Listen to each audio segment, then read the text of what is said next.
Welcome to the Daily Crew, episode number 15. I am the internet's Tyler Douthit. Joining me today is Ben Brown, where we discuss random topics going on in the world, because we are your source for unimportant information and also other fun things.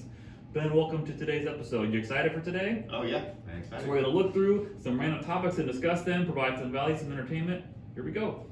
Okay, so the first one is, what is the most controversial food opinion you have? The most controversial food opinion that I have? Yes. I don't think that other people have the right to tell you how to enjoy your food.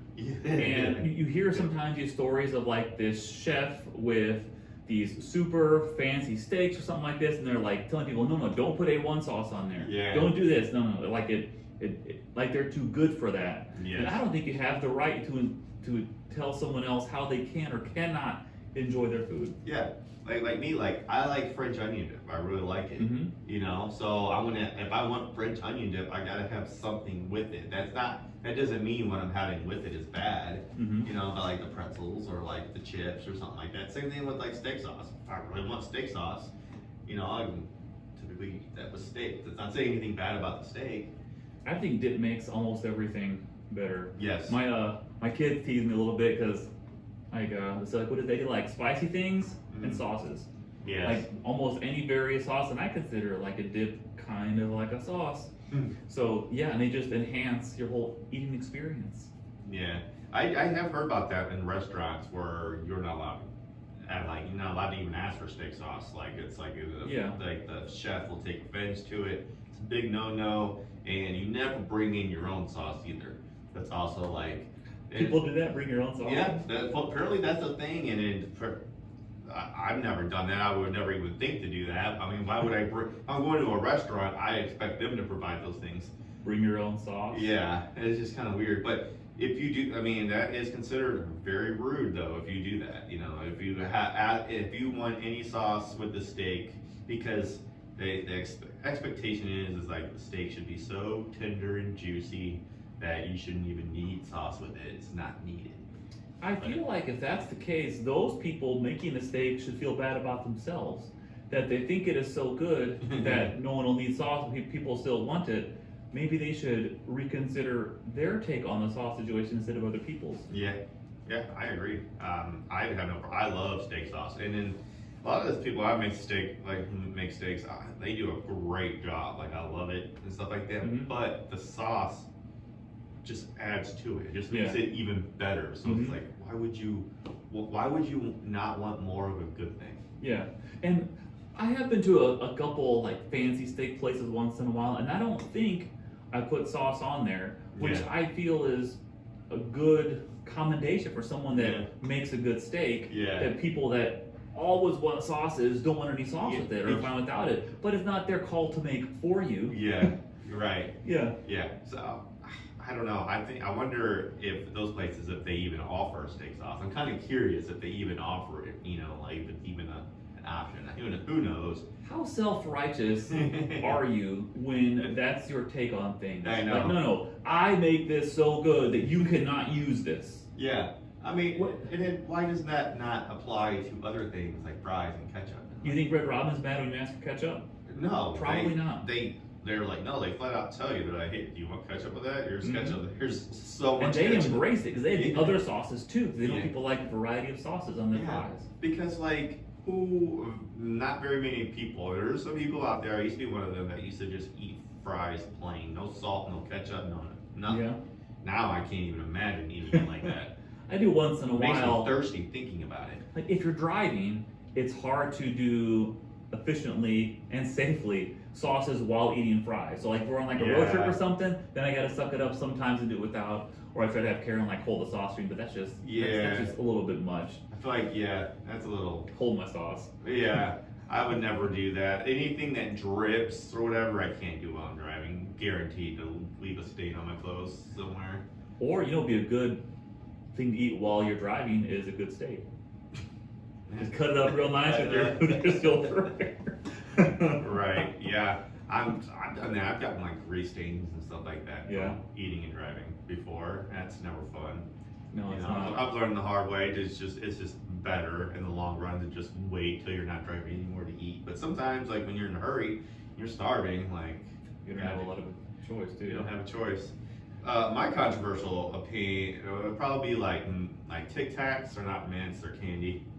They really are. I view them as candy. I don't think that they're actually mints. You know, I think I had heard somewhere, and this is all hearsay, but something about like the sugar content in Tic Tacs is pretty high relative to what they actually have.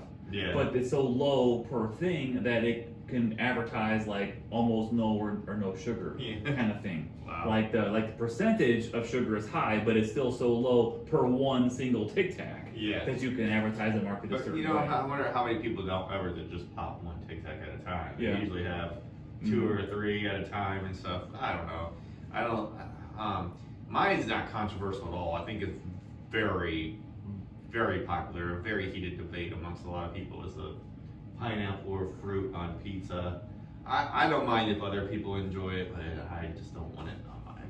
And that is the right mentality when it comes to food. Yeah. If you don't want it, cool. Mhm. Someone else might. Yeah. Because the next time could be the flip side. Where of it that. becomes a problem is when you're ordering, is when you're with a group of people and you're deciding what pizzas to get. Yeah. And you're like, Mhm. do we really need 2 large pizzas with pineapple on them? Do we need No, that you much? don't.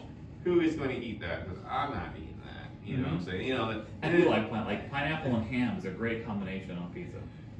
I've heard that. I just can't get it. And I like pineapples. I love pineapples when they're separate. Mm-hmm. There's something about being on a pizza Yeah. that just, and I've actually had cold pizza before with pineapple on that, and that just gives me, there was a lot of trauma involved in that. It was just like, I just think back to that one time I had cold pizza with pineapple on it, and I never want to do it again.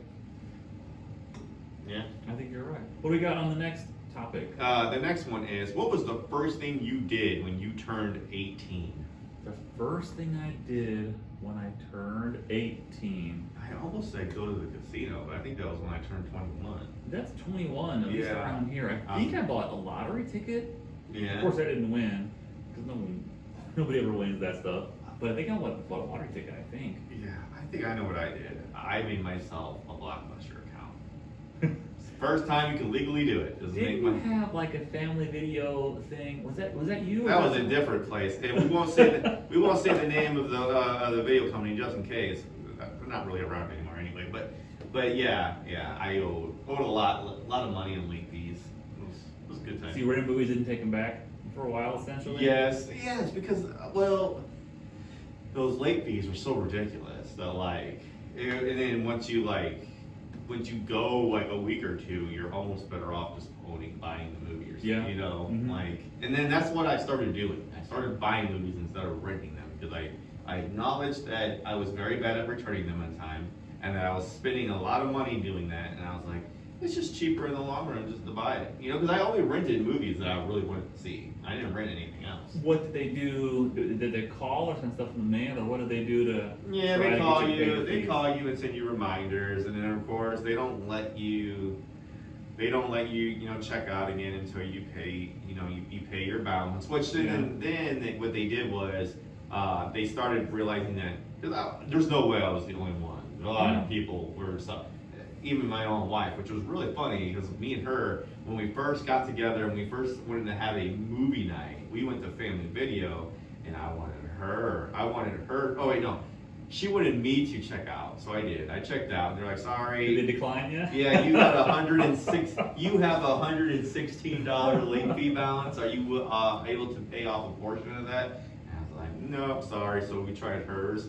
She was $1 more than me at $117. You both had a huge late fee at the same. Yeah, and then that's how we knew that we were right for each other. It was like we were like the perfect match. I was like, wow, this is cool. But yeah, so that's why, like I said, I went to buying movies, and I know like Netflix that really helped because started getting movies in the mail. There were no late fees. You could keep it as long as you want. Yeah. You just couldn't get another one until you sent that one back, which I feel like that makes the most sense. Yeah. That makes the most sense. Yeah.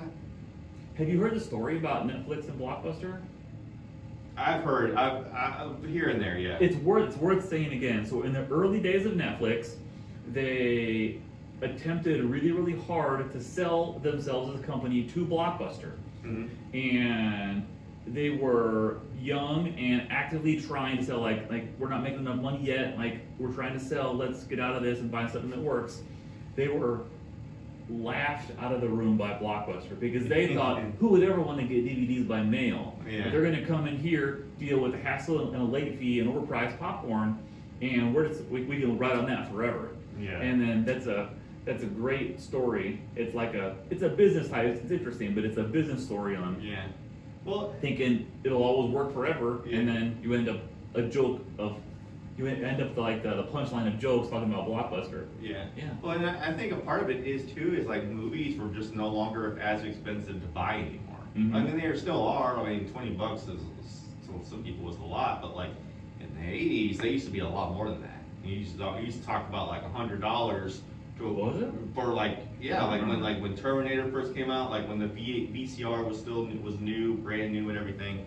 It was a lot more money, a lot more to buy those movies, but then it started becoming cheaper and cheaper and cheaper, and now it's like people don't really need to rely on renting movies anymore to watch them. So I think they were kind of behind, and of course I know they tried to step it up with like video games and stuff like that too. Mm-hmm. It just didn't help, but yeah, I don't know. It is interesting. When do you think it was you had rented the last movie you rented from a place like that? I'm sure it wasn't a movie. I'm pretty sure it was a video game, and I want to say it was Halo 3. Halo 3, which I think renting video games is very dangerous because you tend to really get addicted to it, and you start to love it, and you're just like, I don't want to take this back. I'm still playing it. So, it just gets harder and harder to take back, and then that's when I matured and I realized that it's just, I'm going to play it this much, and I'm going to pay all the late fees on it, I will just buy it. I mean, it's just easier that way. Like, and then I get it. Like, you can't just buy every single movie you want to watch either. But like, if you have an issue at taking things back, you know what I'm saying?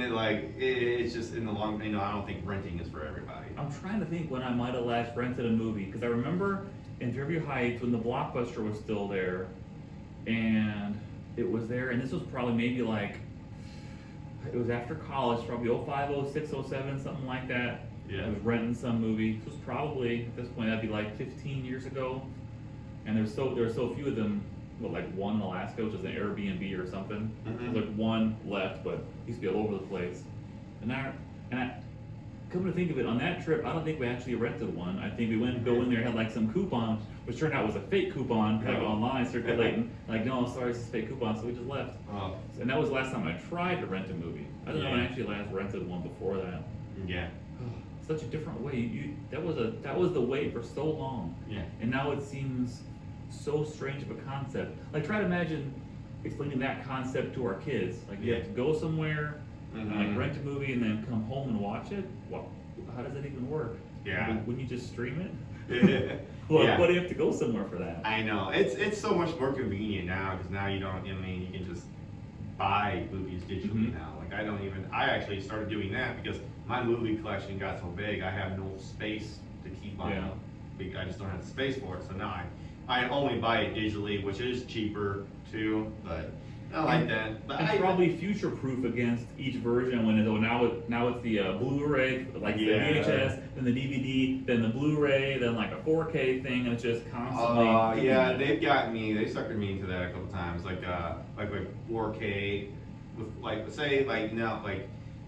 Scream movies. When I bought those, Blu-ray was not even a thing yet. It was still DVD when I bought the trilogy. And then we went through Blu-ray. I was like, I'm not going to buy the Blu-ray versions.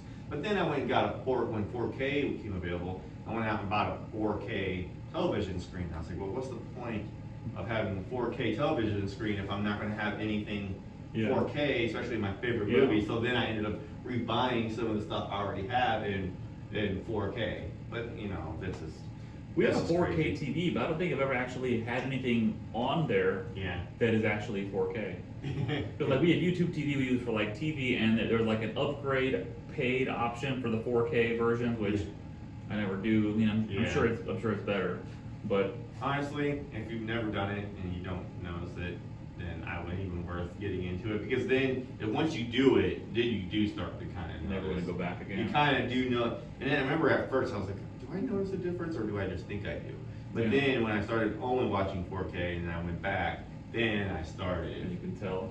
I could tell, yeah. So. Yeah, because even now, like when you see something in like a DVD, Yes. you think, wow, this is how things used to look. Right. I can't even imagine going back looking at some VHS tape like that. Used to Mhm. be normal. Yeah. It's Remember nuts. Remember when at the video stores? Remember when the widescreen and the full screen versions Yes. were side by side, and you had to Mhm. think like, I want the. Which I, one do I want? At first, I used to always be like, I want the full screen. Why would I want the widescreen? Like, I don't want the black bars on Mhm. the top I and do that. bottom. I was like, I don't want that. But now I'm like, can't even imagine what full screen, how bad full screen. And that looks. was yeah, with DVDs, right? It was a full screen and the wide screen. That was before all the TVs were the Yeah. new aspect ratio. And now, like you even notice older things that were like in that 4:3 aspect ratio. They'll oftentimes I guess they have like a mirror or they use the same. What I'm trying to say, like it fill in the edges so it Yeah. still fills the width of the screen. Yeah. But you can tell like it's like a blurry pixelated repetition of the middle part. Yeah. It's weird. That stuff. Like, what's the next version? Probably VR, The, augmented reality, I really now they're talking about 8K. 8K. Yeah. Twice as many K. Right, I know. Which I'm like, can we please stop? Can we just stop? You know, they're not going to because they're going to keep making money. Yeah. But it's so frustrating if you just want to if you're trying to catch up and you know, it's just really. Well, I think there's a practical thing of like if you're looking at a screen, that's the stipulation. Looking at a screen, how clear can you make that? Yeah. I'm not sure it's forever. Yeah. I think it's like how much more immersed can you be Yeah. in it, and that's probably the And- contact lens and like you're in the whole thing looking around. And sometimes I think it's worse because the clearer it is, the more obvious it is that they're on a set. I've heard that In the problem- movies, like yeah. in shows, you can it's so much more obvious that they're on a movie set or they're having like fake backgrounds or CGI is starting to look very noticeable because of how high resolution things are. I've heard that, and they say like sets, and they say actors and actresses, Mhm. because it used to be not as noticeable like how they looked, so there's a whole Mhm. extra effort taken on making them look a certain way because it's easier to see Yeah. than it was 10, 20, 30 years ago. And I think that's the issue with CGI is like, yeah, they look great now, but in 30 years, you know, are they still gonna, are they gonna hold up when the resolution and stuff gets better and Yeah. better? We'll find out. We'll find out. Okay, are we ready for the next topic? Yes. Okay, the next topic is, who do you think is the most attractive celebrity? It sounds like a recipe for trouble. Putting you on the spot. Who do I think is the most attractive celebrity? Okay, maybe not the most attractive, but who is the first that comes to mind? Because I feel like that is such a hard question. I'll pick a male and a female to be equal opportunity employers. I would say out of the dudes, I think Zac Efron is like a super handsome guy. Like Yeah. he's a good looking guy. Out of the women, I'd probably say, out of the women, I'd probably say Blake Lively. Blake Lively? Yeah. Yeah. Yeah, I agree with those. You know, I would say probably like The Rock, Ryan Reynolds. Yeah. Obvious choices. Oh, Ryan Reynolds, yeah. Obvious choices. I feel like easy ones to make. Everybody. And I've always been a fan of Sandra Bullock. I Sandy talk B. about her. I bring her up a lot in a lot of Yeah. videos and stuff. There's a reason for that. And Well, she's a really good actress. and Too, she's as well. yes, she's a very good actress, and I think that's also kind of what I like, Yeah. like about her too. And I like Emma Roberts, and then of course Emma Watson and Scarlett Johansson. Yeah. I feel like it's such a question. Like when Emma said, "What is the most?" It's so, like like a lot of things. It's so easy to answer, but yet it's also hard because it's like, how do you just pick just one? Yeah. Mm-hmm. How do you just pick just one? Because it's like, I mean, if they're in Hollywood anyways, because they're into like modeling and stuff like that Mhm. because of how And I think attractive they are. I think it's hard for men and women, but especially women Yeah. now, to be famous if you're not like super attractive. Right. That scale of Mhm. maybe it's the way society's worked, like HD stuff, all this Yeah. 4K. Like I think it's harder than ever for anybody to become famous if you're not Yeah. really attractive. Yeah, right. Because I feel like that, I mean, they're very talented acting and stuff like that. That is very true. But then also, they're also put on the stage of, like, they're also models too. Mhm, yeah. You know how many times you see them posing on the red carpet and for all the magazines and the, you know, all the glamour and stuff? It's because they're also actresses and actors, but they're also models too at Yeah. the same time. Wasn't Jason Statham? Wasn't he like a male model first before he kind of got famous in the action series? Yeah. You hear about it less on the male side, but was it who's the guy in the Fast and Furious? Is that Tyrese? Yeah, Tyrese. Like, Yes. wasn't he like a male model first? Wasn't he? I thought he was an R&B singer. Was he? Some way wrong. He could have been a male model. I'm He was about to both. say, a lot of those things, they tend to, you know, they all tend to be models at some point. Yeah, you you're know, right. even after being, because I feel like when you're a celebrity, you are kind of on the forefront of that. So where it's almost you might as well just be, you're constantly getting your picture taken, and you constantly have to get to be, you Wow, know, pressure. be dressed up everywhere you go. Yeah. You know, going to award shows and stuff like that. So. Yeah, I don't know. There's a lot more to it than being an actor, a Hollywood actor, than it seems. Yeah, You know, there sure for is. Is the last of the questions, or is there a? That's the last of the question. There is a I am the jerk. I am or the am I the a-hole? Am I the a-hole? So Yeah. the general premise of that is a story of what happened in some situation, and then the person in the story wonders, are they the a-hole? And then we discuss and rule in our own personal side of who or what caliber of a-hole they are. What is the story today, Ben? Okay, so this one's really easy, very clear. So this lady who works in a office building got her lunch stolen. She got her lunch stolen. She walked in at lunch. She took her lunch an hour earlier than normal. She walked into the lunchroom, noticed that there was a guy that was.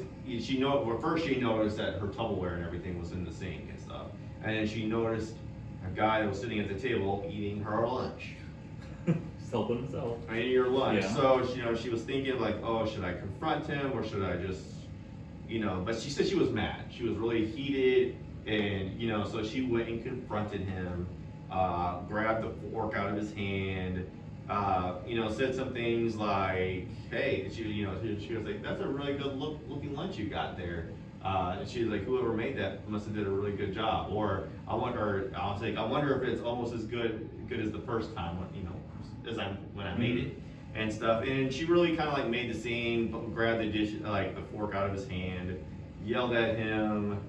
And so, of course, he tried to he was mumbling, saying oh, I didn't know it was your lunch, I'm sorry. And she was like, well, you didn't know it was mine, but you definitely knew it wasn't yours either. That's what I was So thinking. she was like, it doesn't really help, And he just got, I guess, embarrassed, and then he walked off.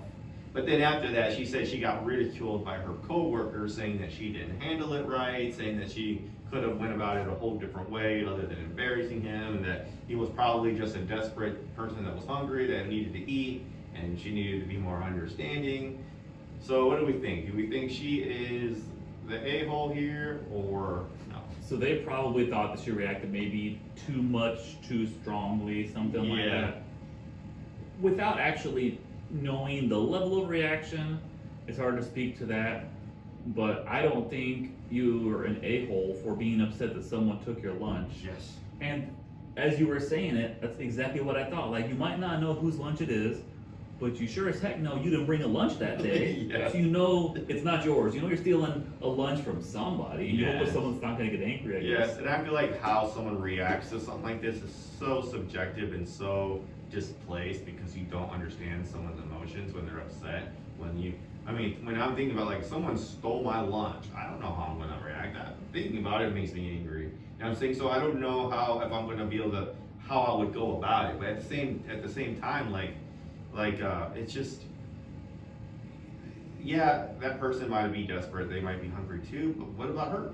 She also might be desperate and hungry, and that might be the only one she had for the rest of the day. I would be interested to know what the person that stole the lunch, what reaction did they expect? Yeah. I don't want lunch anyway. I brought it just for fun to give away. Yeah. That's probably not what happened. She did say that she went to, for some reason that day, she went to lunch an hour earlier than normal. So I wonder if he was timing it, trying to, maybe be done with she got it in before there? she got in there. Maybe. I mean, Maybe. it's possible. But I just think, I've seen this happen. This is very common. I've seen this in a lot of workplaces. A lot of people will leave locks on their lunchbox and stuff like that, and then especially when they're putting it in the company fridge. Like for me, the longest time, I didn't trust the fridge at some of my old places because I knew that there was a possibility it would get stolen. I would just leave it in my car. If it was cold outside, it would be fine in my car. I didn't need, or I'd bring a cooler and leave it in my car. I didn't trust because that is a very common, more common than you would think. It's that common, huh? Yes. Oh yes. It had never really been in a place where that was a concern or the thing. Mm-hmm. So I never, like you see it in TV shows and movies, but you figure they just play it up for effect, like for a story. Yeah, I mean, you would like to think that it's not that common, but it's, I mean, you never know. When you work in a building with a lot of people with different positions, different, from people from all over, you just run into that. And also, it is possible that someone can mistake your lunch for theirs. It is possible because how many times I open the fridge and then there's 13 plastic bags. They're all Schnucks and Walmart plastic bags. You wouldn't know that it wasn't the food you had in there? Yeah, right. I don't know. Like I said, I can definitely see somebody grabbing the wrong bag, but then even then, you open it, you could tell it's not yours, and you put it back. But I can see what that might look like, though. And somebody walks in and catches you doing that, and oh, sorry, I thought this was mine. And you're that person that roots through people's food. Right. Yeah, I don't think anyone that's angry for someone taking their lunch is an a-hole. No, I feel like you got to be understanding on both parts. Yes, you got to be understanding of the person that was probably desperate and hungry, but that doesn't make it okay for stealing. And also, you gotta understand, that person's upset. They got their lunch stolen. And how would you react if you were in that situation? It's just so subjective. I don't see how you can call her Now, the a-hole. I've never been desperate enough to steal food, but if I put myself in that mentality, this person had a job of some kind as a coworker in a workplace, and if they were desperate enough to steal food, why wouldn't you try to not eat in that spot where people go to? Yeah. Go out to your car and eat. You could probably, I'm sure the person would have gotten upset, but they wouldn't know who to get upset with. Go somewhere you're not going to be seen if you're going to steal somebody's food. Yeah. I'm not giving advice people to steal food, but if you're going to do it, at least try to not have the person you're stealing from see you. Yeah. Isn't that the idea of stealing? Right. To not get caught? Yeah, and then there's cameras too, and most lunchrooms have cameras in them too. So yeah. You think it's for that reason? Yeah. It's got to be for other reasons. It's for other reasons. It's for lots of reasons, but I think that is also one of them. I've seen someone get their coat stolen, and then they the person that stole the coat get caught on camera because they're because it'd be a bright blue jacket that they stole, and then you can see that they're wearing a bright blue jacket underneath another coat. You know what I'm saying, on camera and stuff But I don't know. I don't think that person's an a-hole. I think they reacted how a lot of people would react, and you just don't steal someone's lunch. No, you don't steal someone's lunch. On that note, we will wrap up today's episode. Tomorrow is our first guest lined up, so please make sure to watch and listen, and we will see you on the flip side. Later.